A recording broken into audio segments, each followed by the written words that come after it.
Good afternoon, and welcome to the 8th Annual Graduate School of Arts and Sciences Master's SynThesis competition. Yay!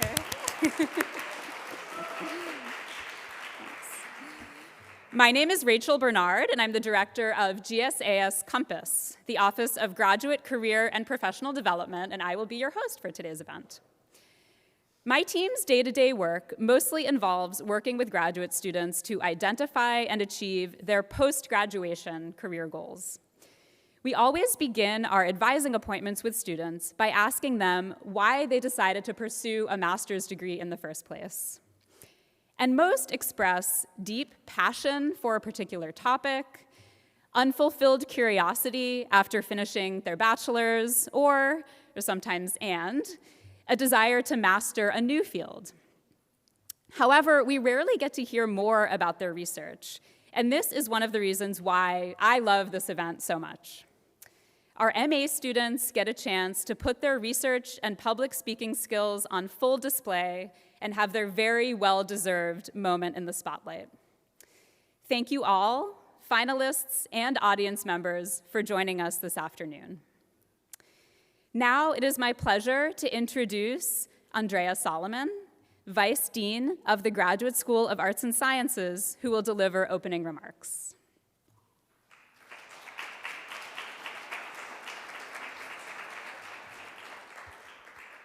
I'm so excited to see so many people here and so many GSAS staff coming to support the students that we've seen from admission to this moment. It's very exciting to support you. You are the gold of our school. Good afternoon and welcome to this celebration of the 14 brave master students who are sharing their research with us today. It's my great pleasure to open the 8th Annual Graduate School of Arts and Sciences Master's SynThesis competition. The thesis is the crowning accomplishment of the master's student, where they apply the tools, the methods, and modes of inquiry they've studied in their coursework to answer an original research question.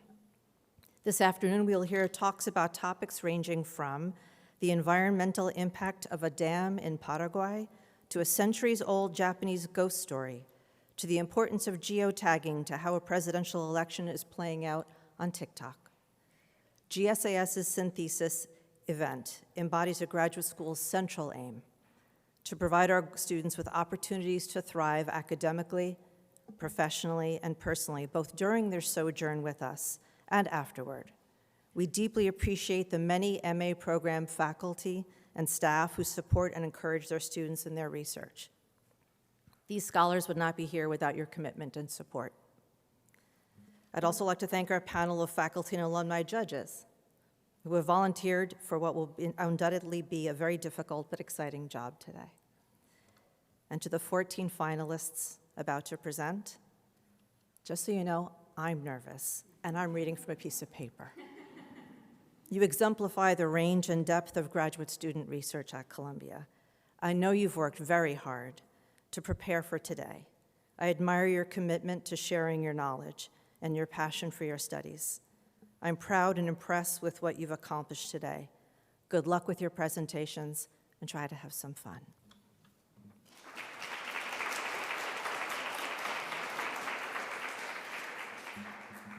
Thank you, Dean Solomon. And even though you stole my joke about reading from a piece of paper, because I always make that one, that yeah, we all applaud you because you're gonna have to give your presentations from memory. So next I would like to introduce our faculty and alumni judges. Gustavo Azenya, Executive Director of the Institute of Latin American Studies, Lecturer in Anthropology and Director of the MA Program in Latin American and Caribbean Regional Studies. Frederic Baumgartner, Senior Lecturer and Director of the MA Program in Art History and Archaeology. Susan Boynton, Professor of Music and Director of the MA Program in Medieval and Renaissance Studies. And finally, alphabetically last, but certainly not least, we are honored and thrilled to have as a member of our panel Miles Davis, a 2023 GSAS MA in Ecology, Evolution, and Conservation Biology, who also won 3rd place in last year's Master's SynThesis competition, and now is Senior Manager of Green Infrastructure at New York City Audubon. Thank you all for serving on the judging panel.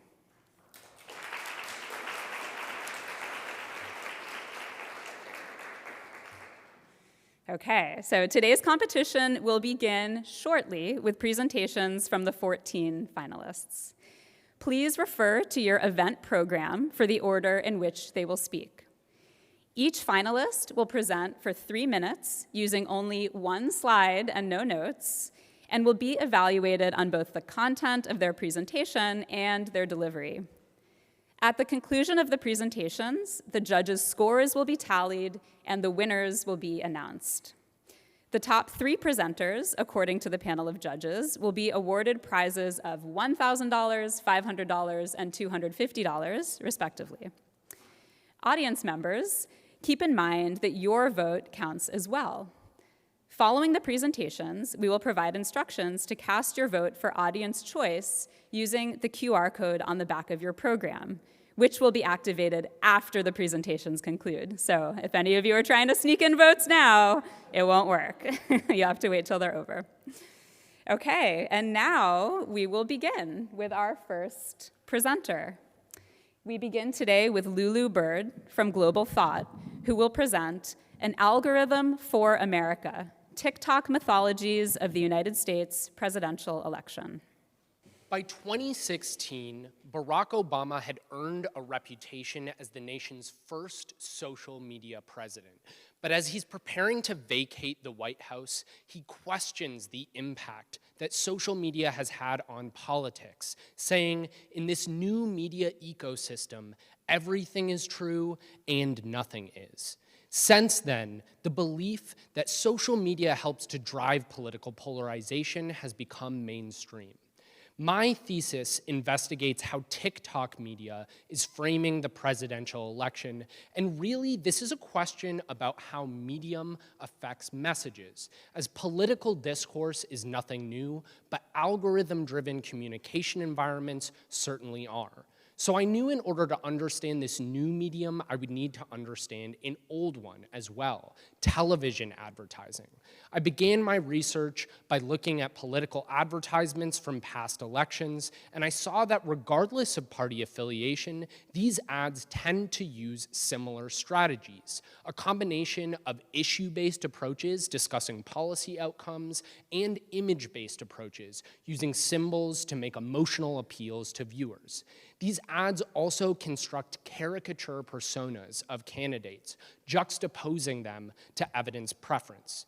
Now, as I moved to an analysis of TikTok media using keywords to search the platform, I came away with 2 main conclusions. First, that while conservative media looked similar to television advertising, liberal media seemed to be adapting itself to the medium, using memes, internet cultural references, and encouraging parasocial audience interaction where users perceive a personal relationship with a mass media figure.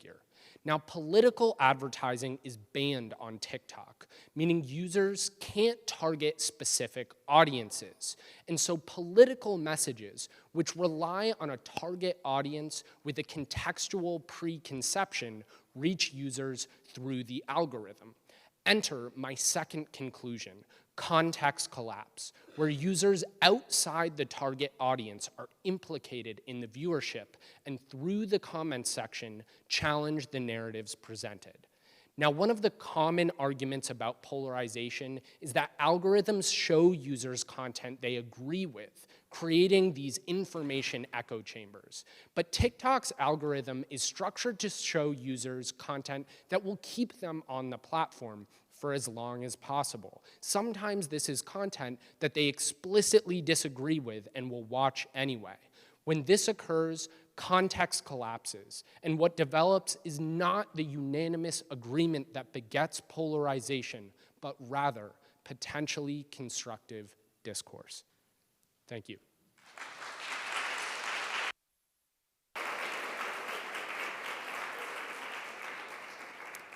Our next presenter is Ariel Yurim Chung from Oral History, presenting Eating Asian, Listening to Asiatic Femininity in the Kitchen.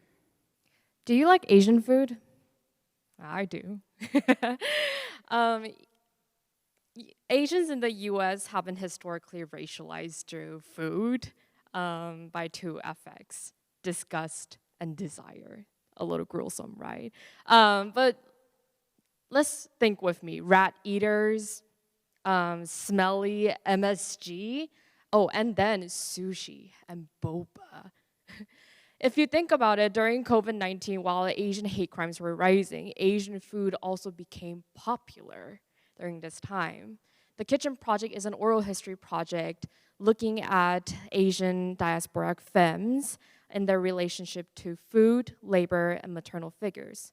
So looking at this historical context and contemporary context, it is agreeable to say that it was difficult to look at how to record stories of diasporic femmes in relation to food, in relation to kitchens. And it not only concerns what is in these oral histories, but it also concerns who is listening to these oral histories and why. How does their affinity to these people affect their way of listening? Then we have to think about, how do we approach this? How do we archive this? How do we subvert the power that the listeners have and reinstate the agency to the narrators? So we decide to use bad sounds, non-professional, not broadcast quality, nothing like this. I asked the narrators to move away from the mic, whisper. If they deemed the narrative to not be open for a public narrative, or get closer, look at a person and talk to them if they wanted their voice to be heard. I thought a lot about what does it mean to share this research in this room, backed by this amazing event by this institution. My research grapples with this push and pull between what is attractive enough, what is acceptable enough for academia, and what is too contentious for deeply racialized bodies to talk about. I want to leave us with this. My work is concerned with the public curation of our research.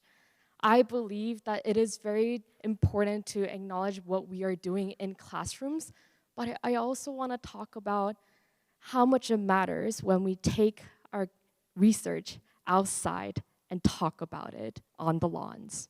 Thank you.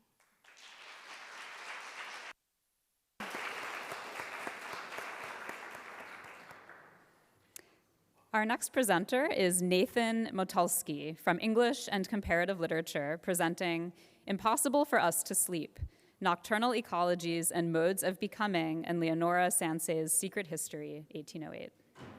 What is the night? In 18th century colonial Haiti, for the white imagination, the nighttime suggested racial violence and dangerous occult practices. The Haitian Revolution began with a nighttime voodoo ceremony, and the dark of night offered cover for plantation raids and interracial relations that threatened to disorder French colonial society. In contrast to this white European aesthetics of darkness that emphasized racial terror and moral degradation, Leonora Sansei's 1808 novel, Secret History, written and set during the Haitian Revolution, figures the night as a domain of alternative and liberatory subjectivities. In particular, I argue that the white American protagonist Clara's interactions with nocturnal ecologies, such as night-blooming jasmine and nocturnal land crabs, vexes a white bourgeois subjectivity that depended above all on the visibility and legibility of supposedly stable identity categories, such as race and gender. In a pivotal scene, Clara escapes her violent marriage and treks through the Caribbean nighttime in hopes of finding safety. Although she's fleeing her husband, her encounter with intoxicating night-blooming jasmine literally arrests her movement. She writes, "Every breeze wafts perfumes. I had 6 miles to walk and wished to reach the village before day, yet I could not avoid frequently stopping." At the time, Most philosophers saw matter as dead substance that was set in motion by a transcendent force so that nature functioned like a mechanistic clock. But in this and other nighttime scenes, nocturnal plant and animal matter topples the sovereignty of the rational mind over the desiring body, suggesting a vitalist materialism that threatens to disorder European mechanistic domination. By investigating the colonial Caribbean nighttime, we can understand the night not as a natural astronomical phenomenon, but rather as a domain with culturally specific meaning. In our current world of extreme light pollution, crises of sleep, and 24/7 technologies that ravage the planet, we should ask, what is the night and what could it be otherwise? Thank you.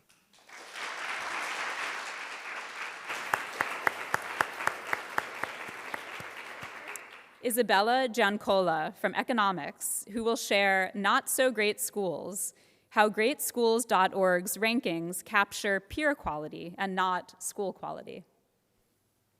One of the most important decisions parents make are where to send their children to school. But what makes a school good, and what makes one better than another? Before the popularization of the internet, families gathered this information using word of mouth. Then, in 1998, the nonprofit website greatschools.org introduced an alternative way, ranking every school in the United States on a 10-point scale. Soon, Great Schools became America's unofficial school ratings website with more than 49 million yearly users. However, how to accurately measure school quality is incredibly difficult, and a large literature in economics is dedicated to how to do so. For example, what should be prioritized? Students' future incomes, test scores, school culture, and how do you even quantify something abstract like the latter? And so, in my thesis, I examined an alternative and unexplored question. Does Great Schools even measure school quality at all? Or are their rankings just capturing racial and income-based gaps? Investigating Great Schools' attempt to measure school quality is important, given how popular and exposed their rankings are. Parents use Great Schools, and if their rankings are indeed biased, Great Schools will favor whiter and wealthier districts, promoting segregation and exacerbating inequalities. To determine whether student or school characteristics are better reflected in Great Schools' rankings, I needed to collect separate data on each. Student characteristics included students' racial backgrounds and income levels, and school characteristics are English and math test scores. I collected the first from Great Schools and the second from the New York Department of Education. Next, for my analysis, I turned to a powerful tool, machine learning. But don't worry, it's not as scary as it sounds. All that machine learning is teaching a computer how to learn and recognize patterns. And the way it does that learning is called a model. And this is exactly what I needed. To see whether Great Schools' rankings are better captured by school or student characteristics, I relied on how well the computer could recognize those patterns. The better and easier it can do so, the more that category of characteristics is reflected in the rankings. So I showed my computer each set separately. I found that when using only student characteristics, the computer learned overwhelmingly better. Its rankings were more than 200% more accurate and 5 times as simple than they were when using school characteristics. In this way, Great Schools' rankings are a better reflection of student characteristics than they are of schools. Great Schools says more about students' race, background, and income than it does about schools. Recognizing this bias is an important first step to encouraging future discussion on how to accurately measure school quality, to allow for parents to make educated decisions about their children's futures. Great Schools has some work to do. Thank you.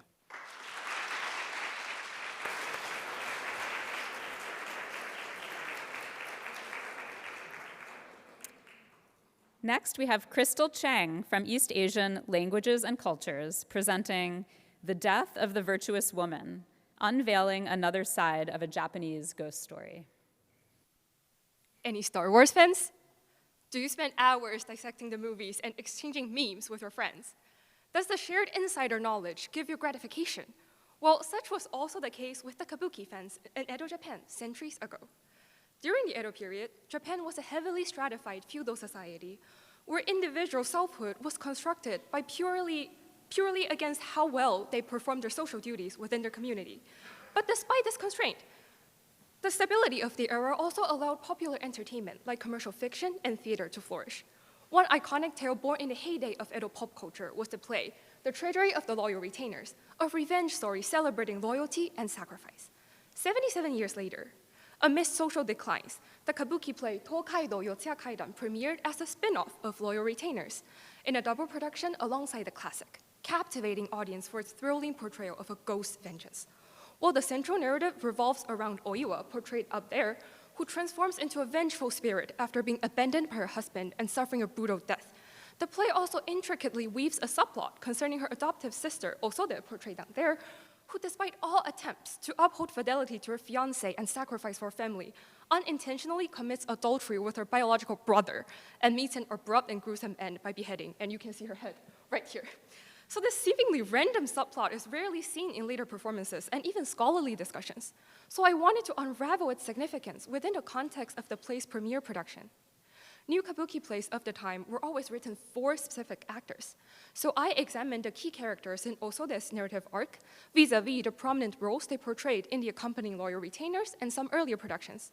Referencing playbills, actor critique booklets, art prints, and the scripts of other plays, I identified how Yotsuya Kaidan characters parodied and challenged the established roles and tropes associated with their premiere actors, which led to my argument that Osode's irrational tragedy deconstructs a long-standing archetype of the sacrificial virtuous woman found in Loyal Retainers and reflects the existential anxieties of turbulent Edo society, highlighting Osode's crucial contribution to the play's integrity in terms of its premiere production. By leveraging the audience familiarity with popular plays, literature, and actors, kabuki playwrights were able to weave much grander narratives that transcended the textual scripts, which I think serves as an interesting reminder that the shared fandom experience with like Star Wars or Pokemon or Harry Potter is not a new phenomenon, but has always been a cathartic outlet within popular culture for collective interests and concerns. Thank you.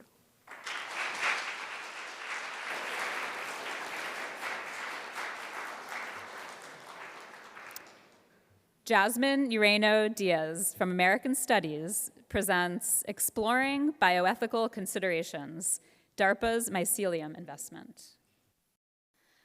Picture yourself wandering through a lush forest.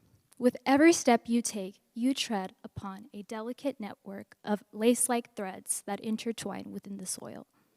This subterranean realm of fungal roots is called mycelium. Mycelium possesses remarkable capabilities, one of them being mycoremediation, which is the intricate process of mycelium breaking down toxic pollutants in the soil, such as heavy metals, pesticides, even atomic radiation. Mycelium's capabilities also extend far beyond the forest floor, with its applications in biotechnology offering a carbon-negative alternative to the synthetic materials that are ubiquitous within our society today. Mycelium has a rich role within American history and national defense. My research found that mycelium,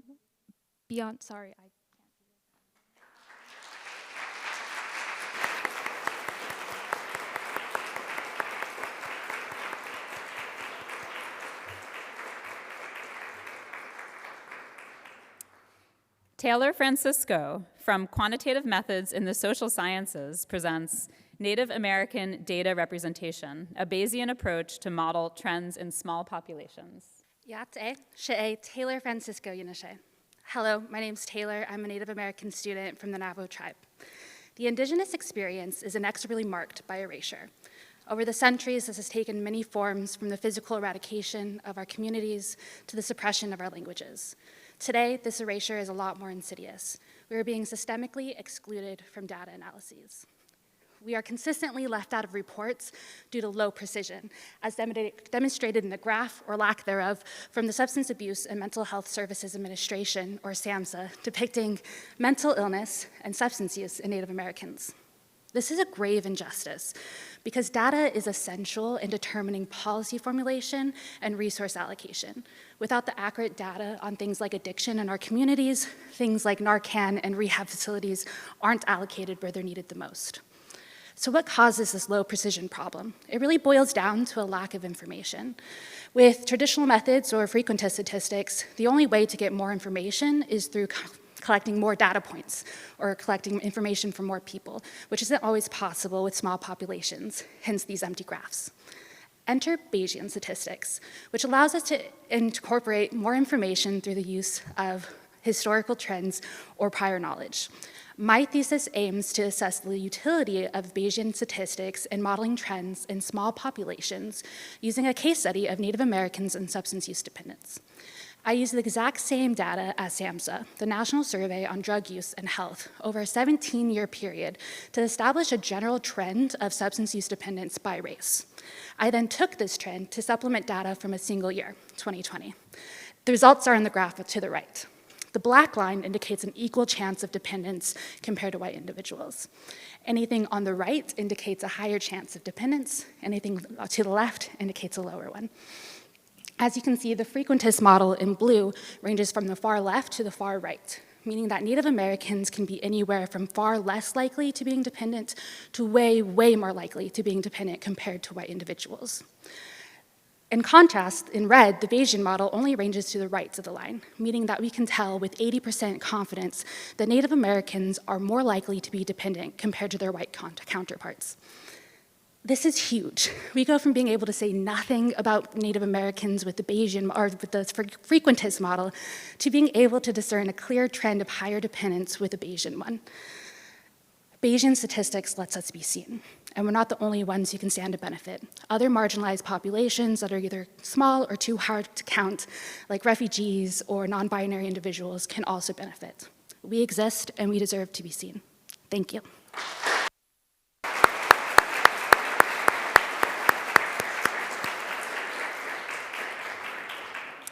Leire Santos Vidal from European History, Politics, and Society presents Northern Ireland and the Basque Country, a comparative history through the life stories of militants.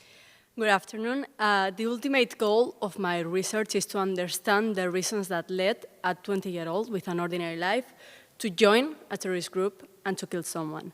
And I would like to begin by sharing an anecdote to illustrate why this research project holds such interest for me. A few years ago, while I was doing my bachelor's thesis, I interviewed Kepa Picabea, a former member of ETA, a terrorist group in the Basque Country, in Spain. At the time, I was studying how fear affected political representation in the Basque Country, and I did so by interviewing terrorists and victims. At the time of the interview, Mr. Picabea had spent 25 years in prison, and during that time, he underwent a huge process of regret. And he said, I have come to the conclusion that you don't have to be a bad person to kill someone. You just have to be stupid. And I don't know, this had a profound impact on me. It sparked my curiosity to delve into the underlying causes of violence. And while researching ETA and going into their testimonies, their internal documents, their history, I realized that their main source of inspiration was Northern Ireland. Northern Ireland was everywhere. And thus, I began to investigate the Northern Irish conflict, and I realized that under similar conditions and within the same time frame, the Irish Republican Army killed 3 times as many people as ETA.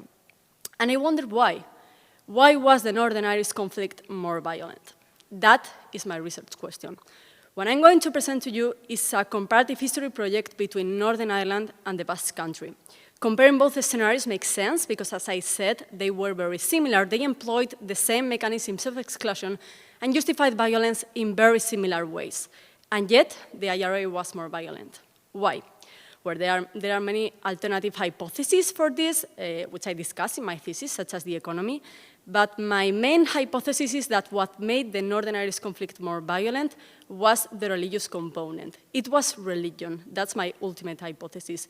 And I investigate this by conducting original interviews to terrorists of both groups with the aim of understanding the reasons that led them to violence. I want to understand the whole process of radicalization and what made them justify what they did.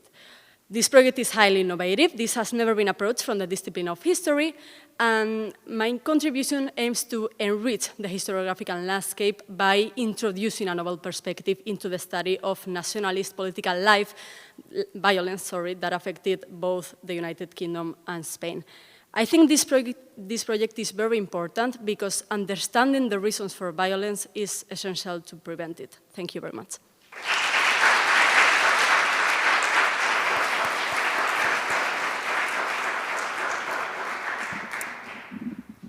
Sanjana Malhotra from Sociology presents Governance Through Geotagging, a case study of Indian bureaucracy. Before I started this program, I worked with a small team in the Indian government that used algorithms to address complex governance challenges. Much of the data that they used was a result of geotagging. This made me wonder, how is this data produced? And what meaning does it hold for the people who produce this data? So what is geotagging?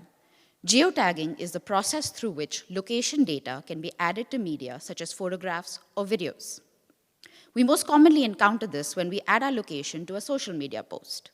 However, starting in 2016, the Indian government required local bureaucrats to geotag their work, as you can see here, as evidence of task completion.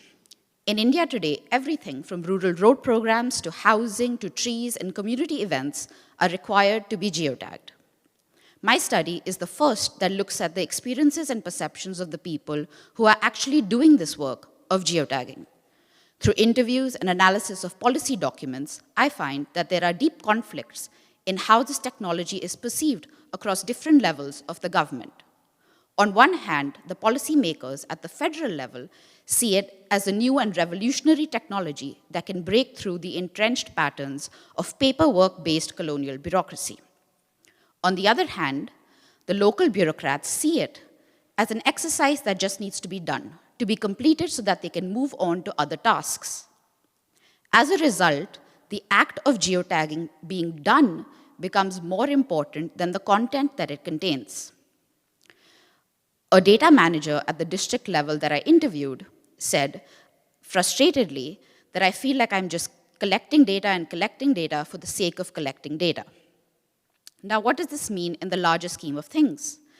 As I started with the team that was working on algorithmic solutions, this data that is first collected by local bureaucrats and holds almost no meaning for them is now being used as a representation of ground truth and being used to train algorithmic models. As governments around the world, such as the Philippines, Sri Lanka, Pakistan, Nepal, use geotagging and collect more and more data, what does it mean that data that holds no meaning in one place is now used to drive algorithmic decision-making in another? Beyond this, it also has repercussions in how we think about meaning is created and derived by data producers versus those who use data in algorithms. Thank you.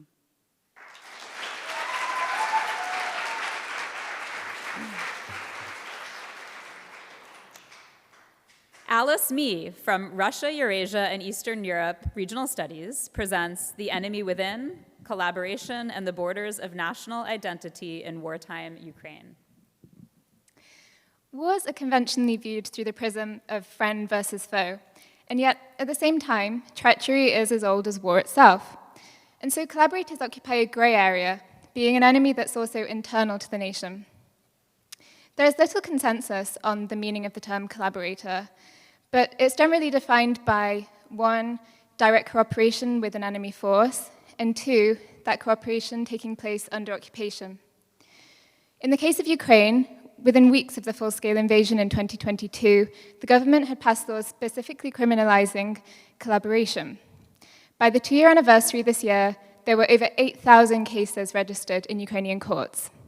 So my research asks the question, how are collaborators positioned vis-a-vis the Ukrainian nation in the first 2 years of the full-scale invasion? My research comprises 2 parts. The first is a discourse analysis of President Zelensky's daily speeches to the nation. And the second is an analysis of data from court cases against collaborators. In my analysis of President Zelensky's speeches, I found a tendency to frame collaborators as an enemy in their own right, given that Zelensky frequently speaks of a fight against collaborators. In this way, collaborators are distanced not only from the loyal Ukrainian population, but also from the external enemy, Russia. In my court case analysis, which is represented in this map with the regional distribution of where collaboration offences are alleged to have taken place, I found a similar phenomenon. You might be unsurprised that there are so many cases in the east of the country where the front lines are. But actually, it's remarkable that there are also cases in regions that have never come close to being occupied. I actually found that almost a third of convicted collaborators have had no direct contact with the enemy, meaning that they might have been prosecuted, say, for making a statement on social media or in public. So my research points to a much broader understanding of the term collaborator. And in this way, collaboration has been detached from direct cooperation with the enemy and actually designates more disloyalty to the nation. So amid widespread demand among Ukrainians for collaborators to be held accountable for their actions, this positioning of collaborators as an enemy in their own right that, as Zelensky says here, lives among us, poses significant challenges for Ukrainian society going forward. And as my research shows, this challenge is not just for formerly occupied populations, but also for all regions of Ukraine.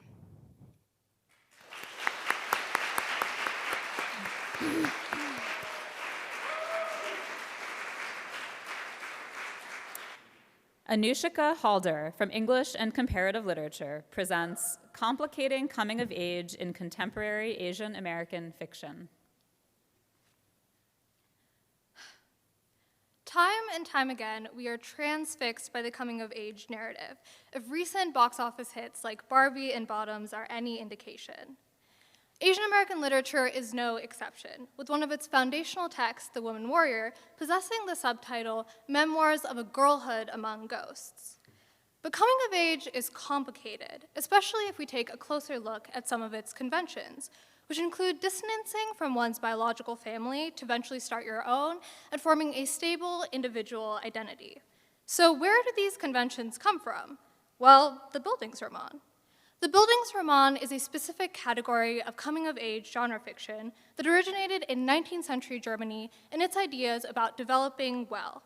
All Bildungsromans largely suggest that one must go through a temporary, linear conflict and internalize societal ideals to attain maturity. Asian Americans particularly face a unique pressure to adopt societal ideals to avoid being labeled as perpetual foreigners. Accordingly, scholars like Lisa Lowe argue that Asian American authors often internalize the Bildungsroman Eurocentric ideals of coming of age, which largely impress the need to assimilate into a highly nationalized ideal of identity. But Asian American narratives often struggle with the implications of this. And so I ask, is the Bildungsroman truly a possibility in Asian American contemporary fiction? And I answer no. I do so by examining two novels, Sarah Duncan Matthews' All This Could Be Different, and Elaine Castillo's America Is Not the Heart, which both center older, queer, feminine characters differing from the typical Bildungsroman protagonist.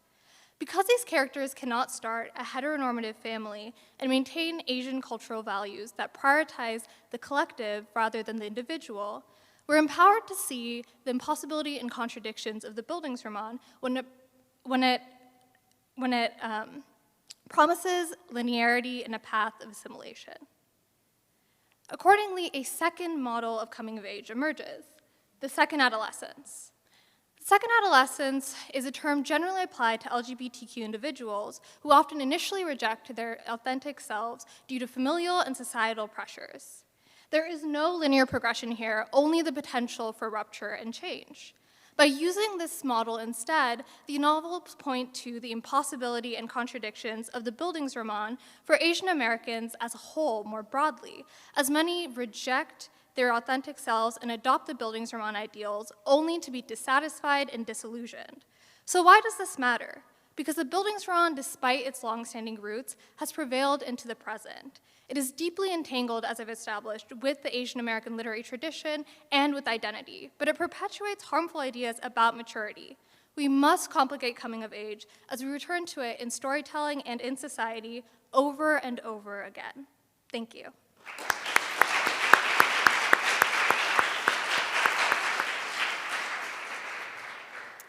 Lucy Holland from Ecology, Evolution, and Conservation Biology presents It's Time You Heard, Monitoring Reintroduced Bison to Restore Europe's Ecosystems.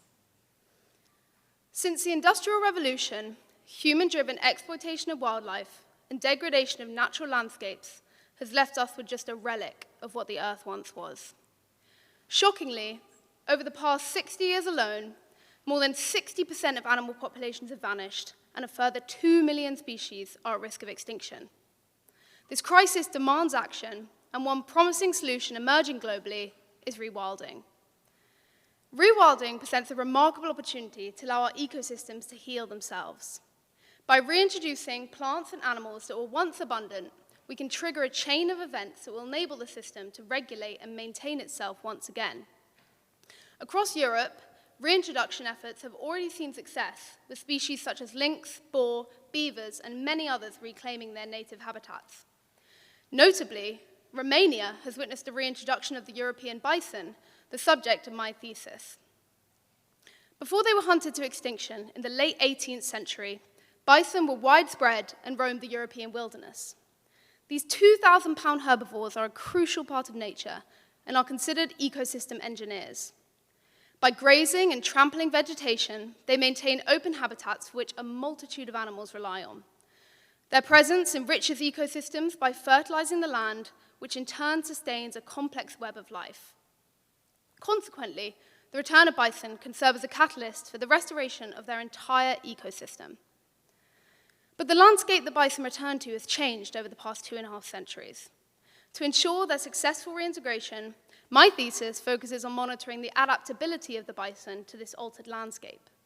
Using GPS collars placed on 12 recently reintroduced bison, I analyze high-resolution tracking data in real time.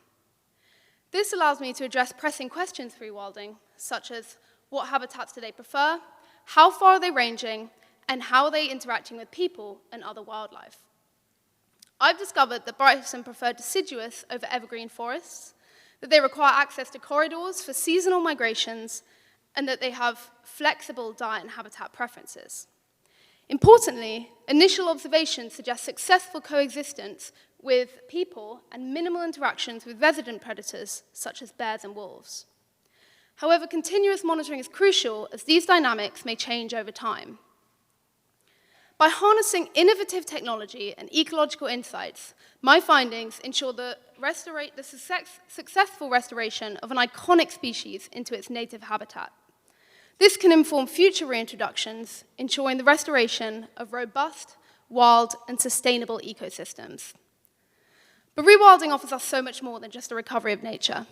It is about fostering coexistence, learning from wildlife, and reshaping our own relationship with the environment for a more sustainable future. Thank you.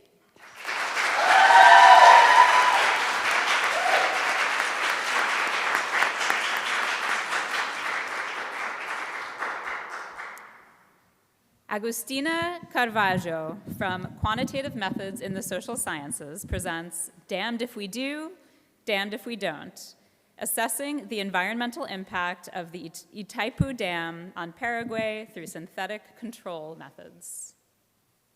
I started my career with a clear goal. I wanted to help poor nations develop without contributing to climate change. It wasn't as simple as I thought. However, I noticed that some nations seem to have this figured out. They are investing in massive infrastructure projects that contribute to a sustainable development of the country. And that's exactly what Paraguay, my home country, did back in 1984 when, partnered with Brazil, they inaugurated Itaipu, the second largest hydroelectric dam in the world. But was this a success for Paraguay? And most importantly, a solution to this global issue of balancing developmental needs with environmental concerns? In order to know, we would need to understand the multidimensional effects of these projects. So I decided to analyze the environmental impact of Itaipu in Paraguay, measured in CO2 emissions. But there is a little problem with this. In a perfect world for researchers, we would be able to compare emissions in Paraguay after building Itaipu with emissions in a Paraguay where Itaipu was never constructed, but it was. So given the lack of a proper control unit in this scenario, I decided to employ a methodology known as synthetic control method. It basically suggests that we can build a synthetic control unit using data from different countries, and it works under the premise that one single country might not be able to imitate the data for Paraguay for all the things that might affect emissions, but we can use data from different countries and weight them according to how well they can resemble the pre-treatment data for Paraguay. So I gathered and processed data for 136 developing countries across multiple socioeconomic and environmental variables, and I ran vertical regressions through the synthetic control algorithm to assign weights to each country and create a synthetic Paraguay with no Itaipu. With this, I was able to estimate emissions for the situation where Paraguay never existed and compare this hypothetical counterfactual with the real data for Paraguay after Itaipu. My initial hypothesis was that while Itaipu would accelerate economic growth, which would reflect as an increase in emissions, this should also be mitigated to some extent due to this new source of clean and efficient energy. And that's exactly what I found. So in the real Paraguay, emissions after Itaipu keep increasing, but at a much slower rate than the emissions for the synthetic Paraguay. This means that investing in these projects can actually have a positive impact on the environment and should be considered as a solution to building a strong economy without damaging the planet. This is particularly important now with so many nations aiming to replicate similar projects, and with this new insight, we can make informed decisions that balance the environmental needs with economic progress, ensuring a more sustainable future for generations to come, and making sure that we build more dams to avoid being too dammed. Thank you.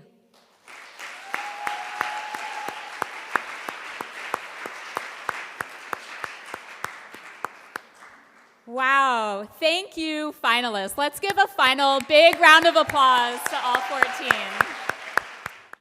Okay, thank you all for quieting down and finalists for coming back to your seats. If you're watching online, this is your cue to tune back in as we announce, or as I announce, the winners of the 2024 GSAS Masters Synthesis competition. So we have a lot of awards to announce because we're going to start with our 3 Audience Choice Award winners. So our first category is for Best Slide, and the winner of Best Slide is Leire Santos Vidal.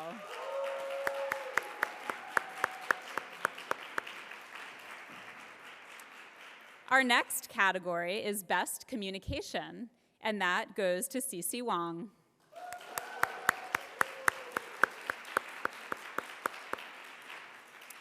And the last category for Audience Choice is Most Innovative, and that goes to Taylor Francisco. All right. Congratulations, Audience Choice winners. Now it's time to announce the official winners as determined by the judging panel. So thank you again to our judges for making what I know were some really difficult decisions. So first, we're going to announce third place, which was actually a tie. So we have 2 third-place winners, Anushika Halder and Leire Santos Vidal. Congratulations.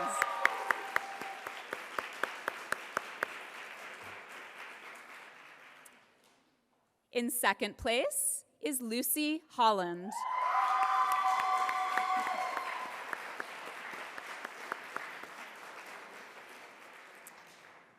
And finally, it is my pleasure to congratulate our first place winner of the 2024 GSAS Masters Synthesis competition, Isabella Giancola. So everyone, all the winners, can you come to the front? If all the winners could come to the front, just so we can applaud and take some pictures. Congratulations. And this concludes the 2024 GSAS Masters Synthesis competition. Congratulations to all of the winners and all of the finalists, and thank you, judges.